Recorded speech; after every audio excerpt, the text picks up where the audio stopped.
And America ఇరాన్ల మధ్య జరుగుతున్న ఈ ఘర్షణలో పాకిస్తాన్ పాత్ర చాలా విచిత్రంగా ఉంది సార్. వైట్ హౌస్లో ట్రంప్తో Pakistan field marshal Asif Munir lunch meet కూడా అయ్యింది. ఆ తర్వాత ఏమో ట్రంప్ను నోబెల్ శాంతి బహుమతికి ప్రతిపాదించింది కూడా ఆ దేశం. ఇప్పుడేమో ఇరాన్పై అమెరికా చేసిన దాడిని ఖండిస్తోంది. And United Nations Security Council అత్యవసర సమావేశాన్ని జరపాలని కూడా రష్యా, చైనాలతో పాటు పాకిస్తాన్ డిమాండ్ చేస్తోంది. ఏంటి సార్ పాకిస్తాన్ వైఖరి విచిత్రంగా ఎందుకు ఉంది? విచిత్రంగా ఉన్నా కూడా అమెరికా ఎంజాయ్ చేస్తుంది కనుక విచిత్రంగానే ఉంటుంది. ఎందుకంటే పాకిస్తాన్ డబుల్ గేమ్ కొత్త కాదు. మీకు ఆఫ్ఘనిస్తాన్లోనే పాకిస్తాన్ ఆడిన డబుల్ గేమ్ చూశాము. ఆఫ్ఘనిస్తాన్లో తాలిబాన్లను సృష్టించి తాలిబాన్లను గద్దె మీద కూర్చుండబెట్టింది పాకిస్తాన్. మళ్ళీ తాలిబాన్ల వరల్డ్ ట్రేడ్ సెంటర్ పైన అల్ఖైదా అటాక్ తర్వాత తాలిబాన్ల పైన అమెరికా యుద్ధం చేస్తే ఆ యుద్ధంలో ఫ్రంట్ లైన్ అలై పాకిస్తాన్. మళ్ళీ యుద్ధము అమెరికాతో కలిసి తాలిబాన్ల పైన వార్ చేస్తూనే తాలిబాన్లకు ఆశ్రయం ఇచ్చి రక్షణ కల్పించి డబుల్ గేమ్ ఆడింది పాకిస్తాన్. ఇది మనం కాదు, ఈవెన్ అమెరికా నివేదికలు కూడా చెప్తున్నది. సాక్షాత్తు ఒసామా బిన్ లాడెన్కి ఆశ్రయం ఇచ్చింది పాకిస్తాన్. అంటే ఆఫ్ఘనిస్తాన్ విషయంలో తాలిబాన్ల విషయంలో పాకిస్తాన్ ఆడిన నాటకం డబుల్ గేమ్ క్లియర్గా కనబడుతోంది.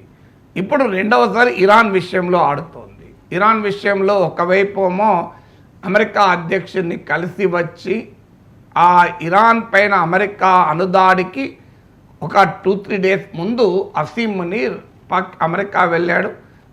వైట్ హౌస్లో ఎక్కడ లేని ఆతిథ్యం అసీం మునీర్కి లభించింది. ఒక దేశాధ్యక్షునికి లభించాల్సిన గౌరవము లభించింది.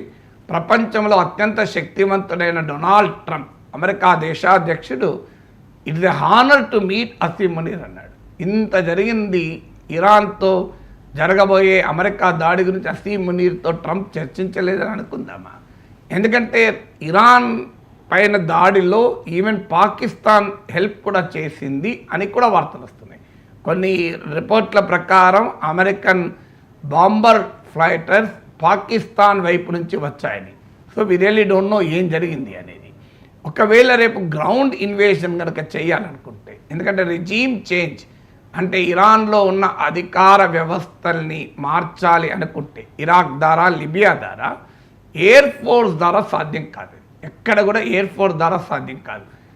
రెండు పద్ధతులు. ఒకటి, అమెరికా బలగాలే ప్రత్యక్షంగా రంగంలోకి దిగాలి.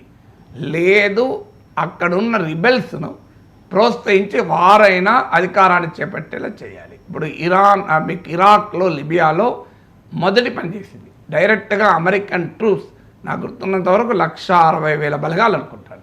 సో గ్రౌండ్ లెవెల్లో కూడా ఇరాక్లోకి ఎంటర్ అయింది అమెరికా. లిబియాలో కూడా ఎంటర్ అయింది. సిరియాలోనూ ఎంటర్ కావాల్సిన అవసరం లేకుండా బషర్ ప్రభుత్వాన్ని కూలదోచడానికి మాజీ అల్ఖైదా ఫైటర్లతో కూడిన రిబెల్ ఫోర్స్కు అమెరికా అన్ని రకాల మద్దతు ఇచ్చింది. అందువల్ల ఇప్పుడు ఇరాన్లో కూడా ఎయిర్ ఫోర్స్ ద్వారా మీరు ఎన్ని దాడులు చేసినా ఇరాన్లో ఉన్న ప్రభుత్వం పతనం కాదు.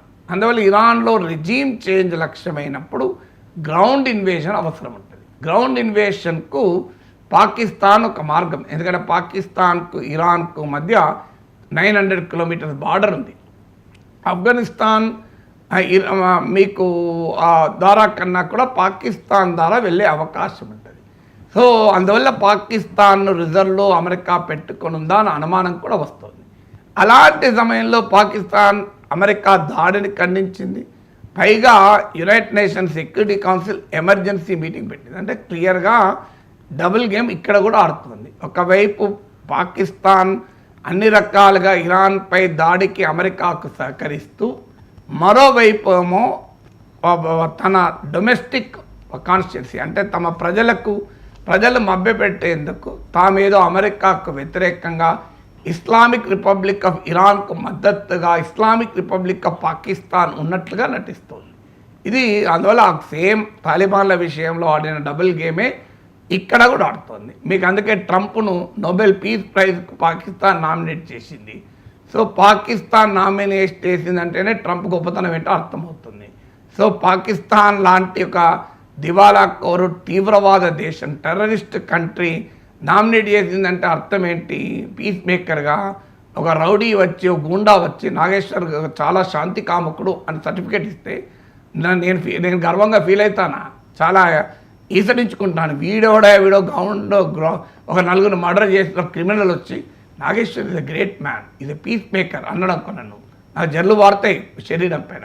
ట్రంప్ మాత్రం పులకరించిపోయాడు. ఎందుకంటే పాకిస్తాన్ లాంటి ఒక దివాలాకోర్ దేశం, ఒక టెర్రరిస్ట్ కంట్రీ, ఒక failed country Donald Trump Nobel peace ప్రైజ్కి రికమెండ్ చేస్తే ట్రంప్ పులకరించిపోయిందంటేనే ట్రంప్ వీక్నెస్ ఏందో అర్థమవుతుంది.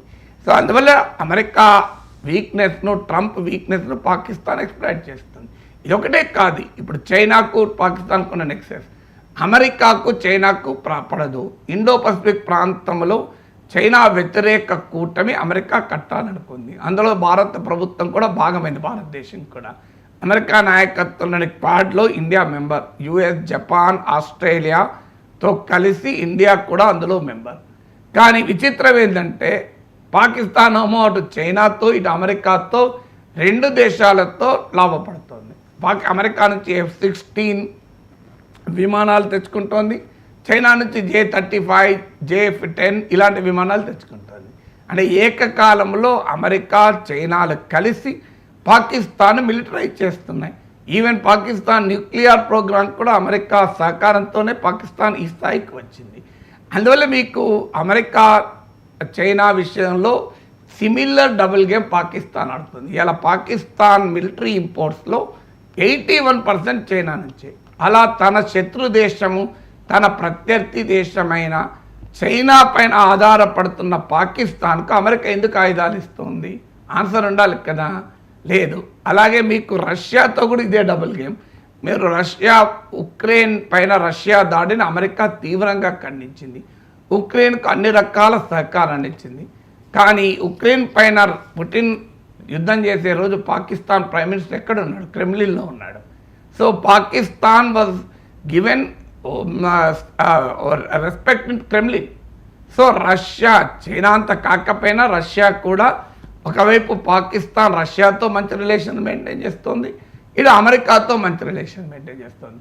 అంటే ఎంత క్లియర్గా డబుల్ గేమ్ ఆడుతుందో మీరు చూడండి. అంటే తాలిబాన్ల విషయంలో, ఇరాన్ విషయంలో, చైనా విషయంలో, మీకు రష్యా విషయంలో.